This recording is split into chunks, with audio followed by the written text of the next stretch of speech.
Sinong umaahon, tayo ba o sila? Mga ngiti nila habang nakalubog ka pa sa napuntang bulsa.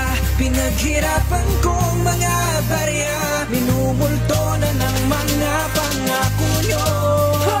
Makinig kayo sa mga kwentong hango sa totoong pangyayari, mga istorya na alam ko na mahirap din masabi. Ilang henerasyon na nga ba lahat ay nagpapadali? Alam kong alam na natin pero di na lang kunwari. Kapalit ng tingi-tingi natin na hinihingi, dapat tayo'y magsilbi, bulag pipi at bingi. Ang dami nilang proyekto, flood control baka mo yung baha di makontrol, pero buwis ay kontrolado. Mga ginagawang kalsada bakit di matapos-tapos, hahayaan ng lubak, sisirain yung maayos. Pero tanong sa mga tao, dapat nga bang magreklamo sa alam naman natin na matagal ng panggagago? Sistema ng bayaran, huwag na tayong magpanggap. Nagre-reklamo ka pero isa ka rin sa tumanggap. Ito'y mensahe lamang, di para pangaralan kita na ang pagbabago ay sa atin din dapat mag-umpisa. Makinig kayo